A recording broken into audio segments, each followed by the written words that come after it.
Welcome to the Grow Your Independent Consulting Business podcast. I'm Melisa Lieberman, a fellow IC and business coach. On this podcast, I teach you to become a consistently booked independent consultant without becoming a pushy salesperson or working 24/7. If I can do it, you can too. Listen on to find out how. Welcome to episode 161 of the Grow Your Independent Consulting Business podcast. This is Melisa Lieberman. I am a coach for independent consultants, and I am thrilled you are here today because today we're going to talk about the formula to overcome feeling discouraged in your consulting business. Before we dive into that, though, I do want to close the loop on something that I talked about last week. So last week we were talking about leveraging diagnostics or assessments to get your foot in the door and create leads in a more powerful way in your consulting business. And I mentioned that I've got quite a few of them that I've created over the years to help independent consultants like you to assess different aspects of your business. I could not, at the time I was recording, pinpoint the number of assessments that I had. So I gave you a range, a couple of different ranges maybe. And I had to go back after I recorded the episode and count them up because it was annoying me. And there are 8 of them. There are 8 assessments that I have created for independent consultants like you to help you assess different aspects of you as a business owner and the way you're running your business and what your opportunities are as you're looking to grow and evolve your business. So they range from things like pricing assessment, a consulting health assessment, a growth strategy assessment, a productivity assessment. So there's 8 of them. We'll put the links to all of them in the show notes. But I just wanted to firm that up because I didn't know the exact number as I was recording last week. And I wanted to make sure that I close the loop there. There are 8. There are 8 of them. And hopefully you're on your way after last week's episode to start building out an assessment for you in your business as well. So with that, now we can move on to talking about feeling discouraged in your consulting business. Likely, if you're listening to this episode, you have felt discouraged in your business or you are feeling discouraged in your business.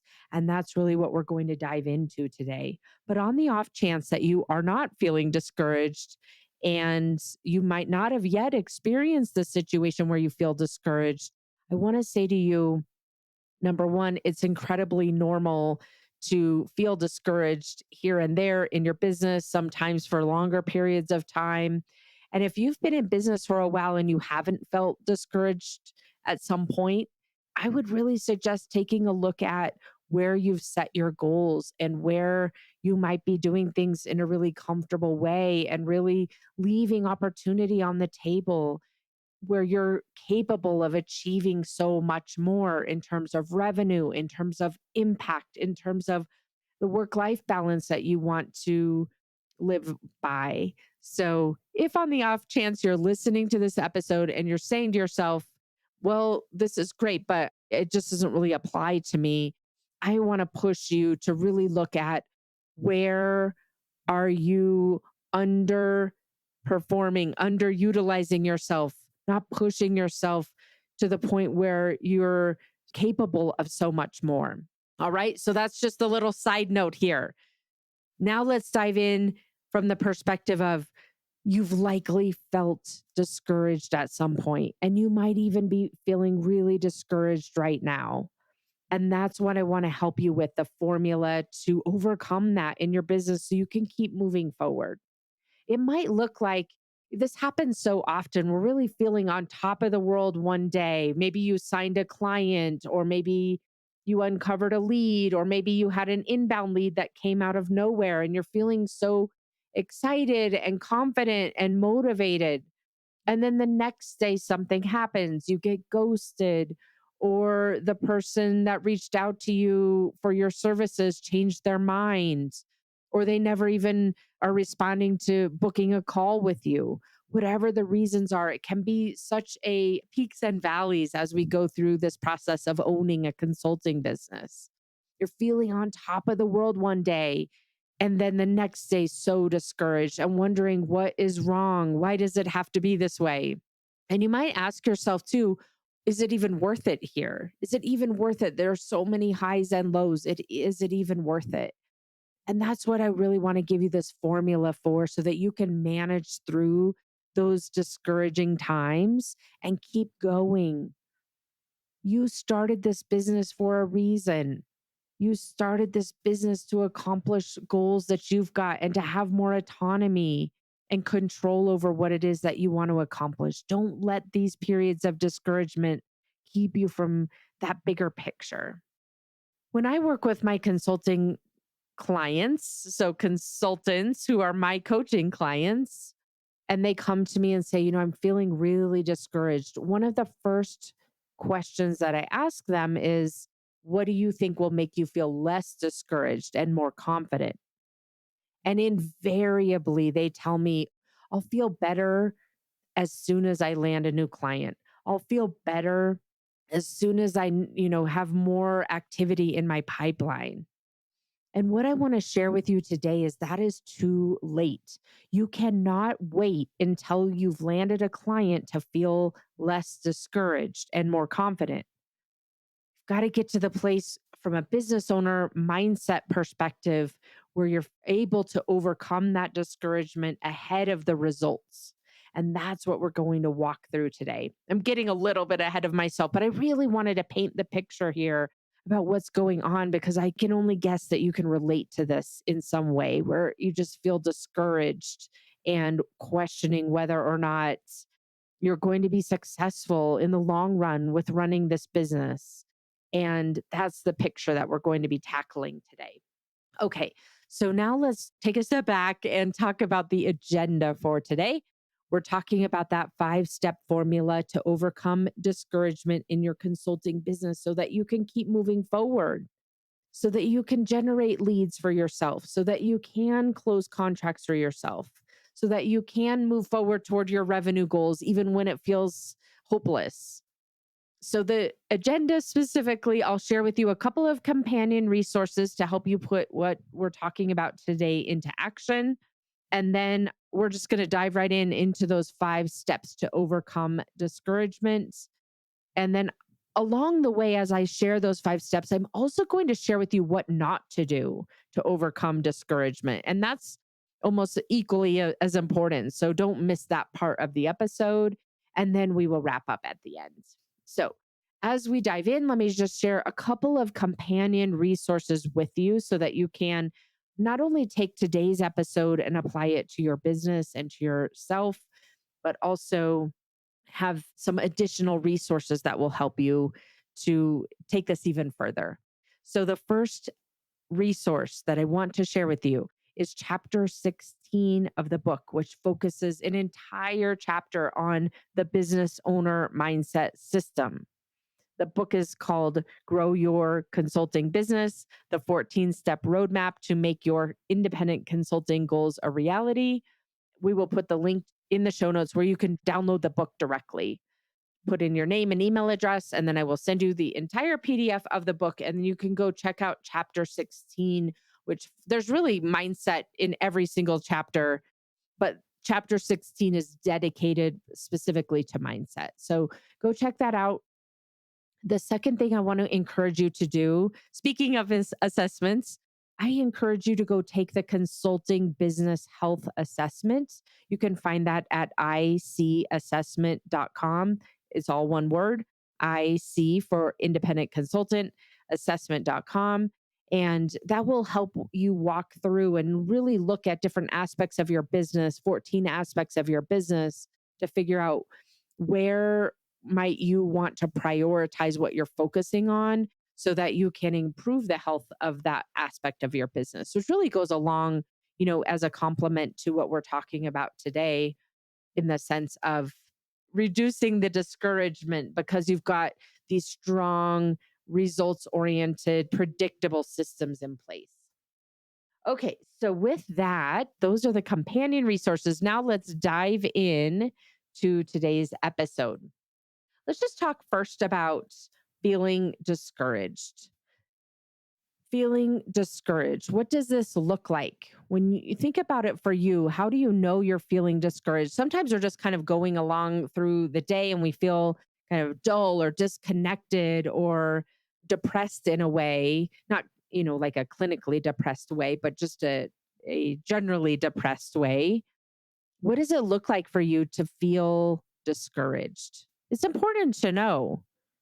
It's different than, other feelings that may have a different a formula to tackle them. So really ask yourself, what does this feel like for you when you're feeling discouraged? You might be in between clients and feeling a little bit hopeless. Your pipeline might be sparse or even empty, and you're feeling worried or even desperate. You might be behind on your revenue targets and worried and filled with self doubt about whether or not this is going to be a viable business model for you. You might have a gap in your revenue right now without cash flow coming in, and you're really concerned and feeling like whatever you're trying is not working. Whatever it is that's going on for you that's creating this situation where you're feeling discouraged, it's really important to know what that feeling looks like and ultimately what it's caused by, which is the way you're thinking about your business, the way you're thinking about yourself, the way you're thinking about the market and your ideal clients, and help you to get to the place where you're able to really pinpoint what those root causes are and then start applying the formula that I'm going to share with you in a minute to overcome those. So, when you're in this situation where you're feeling discouraged and it's really difficult to keep going, right? It's such a double edged sword because, on one hand, you know that you need to generate leads in order to get yourself out of the situation that you're in right now.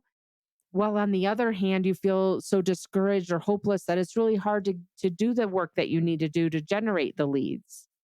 And so you start questioning if what you're doing is, even if you can kind of get yourself over the hump of being able to start networking or attending events or speaking, reaching out to land speaking opportunities or writing content, whatever your lead generation strategy looks like. When you start thinking about and being in this discouraged zone, really wondering if whatever you're, the first step is even getting yourself to the place where you're doing that work, right? And because when you're feeling discouraged, it can be really hard to even kind of get into the zone of starting to do those types of lead generation activities. And then once you even get past that point of starting to, get yourself into action, then it can be have so much overhead accompanying those processes where you're working to generate leads, where you're doing the work. But I like to think about it, when you think about sort of two lanes. In one lane, you're doing the work and you might be reaching out or networking, whatever that lead gen strategy is for you. But then on the second lane, there's this other version of you who's just questioning all along the way. Is this going to work? This isn't going to work. It's that inner critic that's along for the journey. This isn't going to work. Why hasn't it worked yet? You don't know what you're doing. Even if it does work, you can't keep this up. Of course, all of that chatter is going to make you feel even more discouraged, even though you're in action and, working to generate leads, as this example. So now that I've painted this picture, the question becomes, so what do you do about it, right? It's kind of this reinforcing process that's going on. You might relate to that example that I just gave you. What do you do about it? It's like a self-feeding system going on of discouragement that then just feeds more discouragement. And as I said when we started this episode, the most common answer that most consultants that I talk to anyway will tell me when I say, what is the answer when you're feeling discouraged? How are you going to get out of this and feel better and feel more confident and feel more motivated? And the answer almost always that comes to mind, especially the very first answer, is I'll feel less discouraged as soon as I land a client or as soon as my pipeline has 2 or 3 leads in it. And this might sound logical. Of course, you would feel better if you landed a client. Of course, you would feel better if your pipeline started growing. but it's backwards. It's backwards. You can't rely on landing a client to make you feel more confident and motivated and less discouraged. You need to feel motivated and confident ahead of time to land that client. You need to feel less discouraged ahead of time before you see the results in order to set yourself up to land that client. This is what comes first. It comes first that you get yourself out of the discouragement cycle without needing to land a client to do so, so that you then can land the client. So let's dive into this in even more detail. How do you get out of this discouragement cycle without relying on having some kind of success to do so? And that's where these 5 steps come in, this 5-step formula. And let me pause here for a minute before I tell you the 5 steps. I was just describing to you a scenario where maybe you haven't closed a client in a while, or you don't have any leads in your pipeline. And so you're feeling discouraged. I will tell you the flip side of that too, where maybe you landed a couple of clients. I was working with a consultant the other day, and she had landed 2 or 3 new clients and was feeling on top of the world on a Friday, having had all of this success. And then the next week, it really took a nosedive and she was feeling so discouraged. She was feeling worried again. How am I going to satisfy all of this business? How am I going to keep my pipeline efforts in momentum, even though I'm going to be busy on client delivery? Is what I just did a fluke? And then all of a sudden, this discouragement sets in again. So it can happen no matter what is going on with you in your business, where this discouragement comes in. And so as we start thinking about that, let's dive into those 5 steps. It's so important to have this type of a process available for you that you can leverage to pull upon, in any moment where you're feeling discouraged, and help get yourself out of that, so that the time you're spending can be more productive, so that you have less emotional overhead as you're working on whatever it is you're working on in your business, and so that you can see the results that you're wanting to create. So, the 5 steps, let's start with step number 1. This first step is so important, and a lot of times we brush over it. The first step is to do the math. I mean, a lot of times we have this idea in our head about what's going on with our business. For example, worrying about not having enough leads in your pipeline. Or the other day, I was talking to a consultant and they told me, I'm so discouraged. I haven't closed a new consulting client in 3 months. I'm so worried. I'm so discouraged. As we started digging in, I took the first step with them. I said, let's just do the math first. Let's look back over the last 3 months. So let's go back, in this case, to January, and let's make sure that that's true, that you haven't closed a new deal in 3 months. Now, of course, that seems kind of strange to question someone. Is that true or not? It seems like they should know. But I'm telling you, so often we don't know. We cloud the way we're thinking. We discount things that have happened for whatever reason, and we don't recognize the truth of what's going on. So, as I was asking this consultant, let's just go back to with the math and make sure that you haven't closed a deal in 3 months. And the truth was they had closed a deal. They had closed an extension with their current client. And they had also closed another shorter deal that, they kind of wrote off because they felt like it didn't count. They felt like the extension didn't count because they had already been working with that client, and they, completely wrote off the fact that they had closed a short, kind of quick hit type of an engagement. Now, was the revenue where they wanted it to be at that point? Not exact. No, it wasn't. But at the same time, it wasn't true that they hadn't closed a deal in 3 months. Why does that matter? It matters because you want to know exactly what's going on with your business, what you might have written off or not counted or thought was a fluke, whatever it is, to get to the truth of exactly what it is that's going on. So from there, then you can start problem solving. From there, you can say, look, it wasn't where I wanted it to be, but it also wasn't a zero.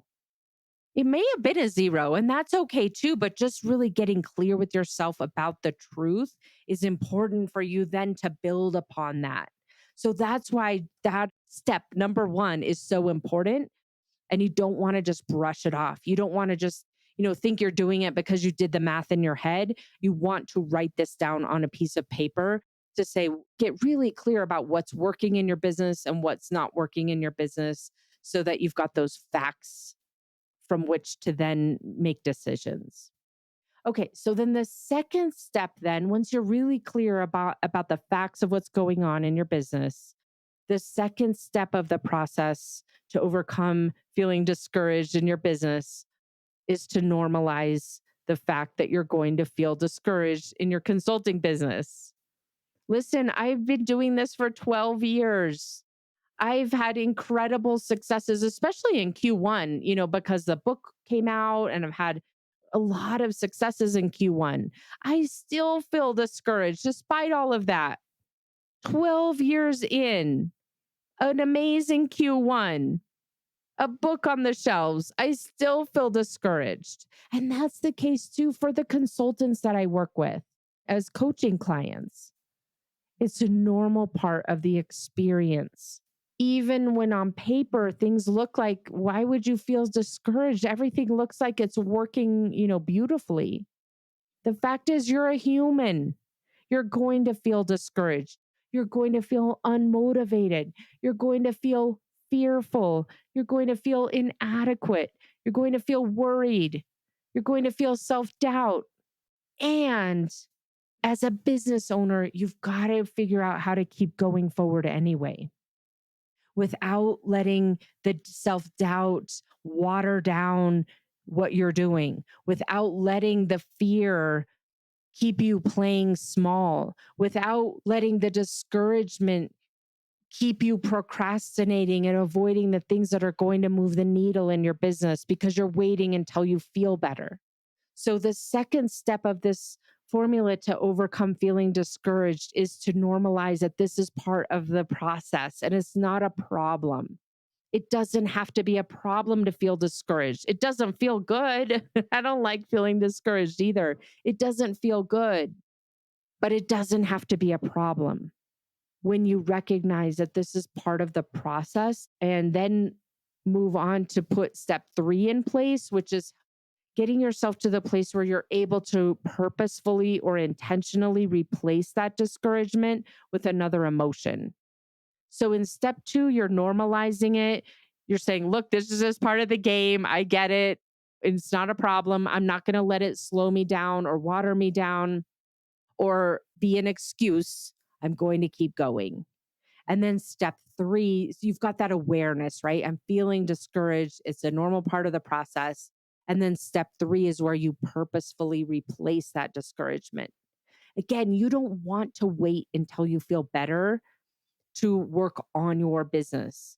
You don't want to wait until you have positive results to feel like you can feel more hopeful.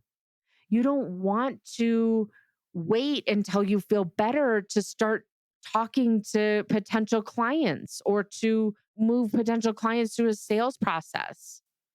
You want to get to the place where you're building up the skill to purposefully replace that discouragement with another emotion like motivated or confident.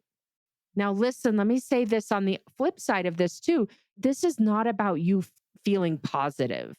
This is not about, well, I just need to feel positive and keep going. That emotion, positivity, can be such a mask to what's really going on. We're wanting to create a grounded emotion of true confidence or true motivation so that you can keep moving forward through the discouragement. This isn't about just sticking a smile on your face and still moving forward. For example, when you're on a networking call and you're feeling really discouraged and you just try to slap a smile on your face to feel positive, the other person you're meeting with can sense that there's something shaky going on underneath the surface. So that's what we want to really focus in on this step number 3 of purposefully replacing the discouragement. And the way that you do that to purposefully replace that discouragement with some other emotion like motivation or confidence, it requires you to shift your thinking. You're feeling discouraged because you're having thoughts about this isn't working. My pipeline is empty. The future is scary. No matter what I'm doing, it's not working. Those kinds of thoughts create discouragement. And so to start replacing that discouragement with motivation, you want to start by shifting your thinking. I'll share some thoughts here with you that you could start putting in place. It's possible I will generate a lead today. Do you see how I open the door here? It's not about I will generate a lead today. If you're feeling discouraged and you start trying to start thinking, well, I'll generate a lead today, I'll feel positive. Most of your mental energy is going to be spent on arguing with yourself and trying to talk yourself into believing that. That's not a good use of your mental energy. Instead, you can lighten that up a little bit by thinking to yourself, it's possible I'll generate a lead today. It's possible a lead will come to me today out of nowhere. I'm open to doing what I'm doing and trusting the results will come. That type of thinking can start to generate some motivation and start to replace that discouragement. Again, you want it to be believable type thinking, not trying to slap positivity on top of it. You want to truly believe and create yourself an emotional experience where you're moving out of discouragement and into something like motivation because you believe the thought that you're creating to do so. It's possible I will generate a lead today. It's possible a lead will come to me today. I have no idea if this exact conversation is going to create a lead, but I know if I have enough conversations, it will create a lead. That's the type of thinking that can help you to move out of the discouragement and into other emotions that are more effective for you and less of an overhead for you, such as motivated or confident. So that was step number 3. Step number 4 is to know that part of your job as a business owner is to build the skill of feeling better without needing the results to make you feel better. And in addition to the mental work that we just did in step 3, in step 4, that building of the skill to feel better without needing the results to make you feel better could look like doing a sprint to get into action so that you've got less time to spiral, less time to be ruminating on what's working and what's not working in your business or how the economy is or what's going on with your ideal client types, all of those things. Put a sprint in place.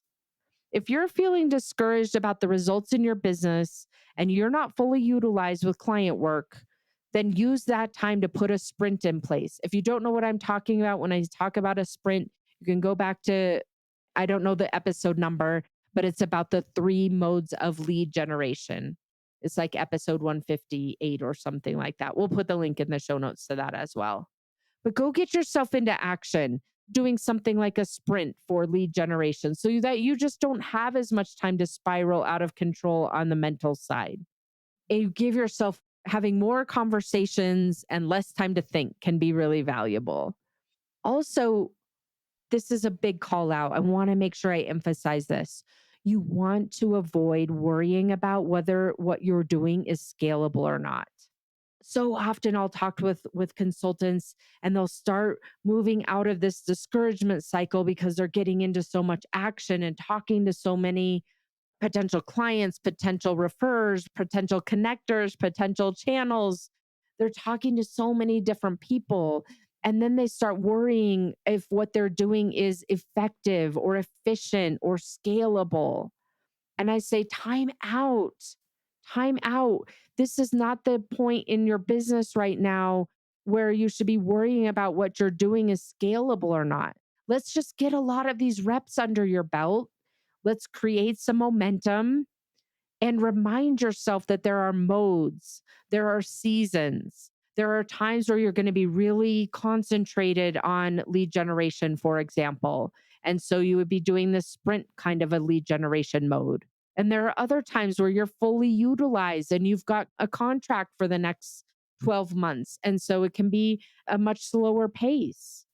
But don't let yourself get bogged down in worrying about whatever you're doing, if it's scalable or effective or a good use of your time.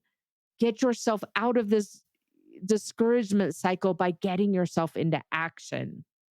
That's what step 4 is all about. Now, I want to emphasize here, though, that you're coupling steps 3 and 4 together. You're not taking a bunch of action from feeling discouraged. You're taking a bunch of action and doing a sprint, for example, a lead generation sprint, for example, in conjunction with purposefully and intentionally moving yourself out of feeling discouraged and into a more effective emotional state. That might look like 30-minute bursts, might look like 90-minute bursts, whatever it needs to look like for you, but always make sure you couple those two together. And then finally, you want step 5 is to turn what we just talked about, the first 4 steps, into what I call your discouragement reversal protocol. Like I said, in the middle of this episode, feeling discouraged happens. Even if everything on paper looks amazing, it still happens. It still happens because you're doing something. You're running a business that oftentimes requires you to do things that are out of your comfort zone. So this is something that's going to be part of your business. I like to think about it as like part of the backpack that you wear as a business owner. It's always on your back. Sometimes it's a little bit lighter. Sometimes it's much heavier, but you want to create a protocol around this because it does happen so that you can really figure out and refine what's working to get yourself out of the discouragement cycle more quickly for longer periods of time and really optimize what's working so you can reuse it. And then, the things that you've tried that don't work as well, you're replacing those with other tests to dial it in to really figure out what works best for you, to recognize and to shorten those periods of time where you're feeling discouraged so that you can take action and keep moving forward toward your goals. So those are the 5 steps that you can leverage to overcome feeling discouraged in your consulting business. If you're feeling discouraged right now, for whatever reason, start putting these into place. And if you would love help doing so, it's so hard to do these things for ourselves. So oftentimes it comes so much more naturally to help other people to apply these types of approaches. So if you're in a place right now where you're feeling really discouraged, this is the best time to get help. One of the best times to get help, to really help you get out of that cycle and move forward in your business. So you can grab a spot on my calendar at consultmelisa.com, and we can talk about whether coaching would be a good fit for you to help you with evening out some of these really, big peaks and valleys in your business and to make it more fulfilling and impactful and less of a mental overhead as you are evolving as a business owner and moving toward those big goals that you're setting for yourself. All right. So you can find that at consultmelisa.com. I love that you're here this week, and I will see you again next week. Take care. Thanks for joining me this week on the Grow Your Independent Consulting Business podcast. If you liked today's episode, I have 3 quick next steps for you. First, click subscribe on Apple Podcasts or wherever you listen to make sure you don't miss future episodes. Next, leave me a review in your podcast app so other independent consultants can find and benefit too. And finally, to put the ideas from today's episode into action, head over to melissalieberman.com for the show notes and more resources to help you grow your consulting practice from your first few projects into a full-fledged business. See you next week.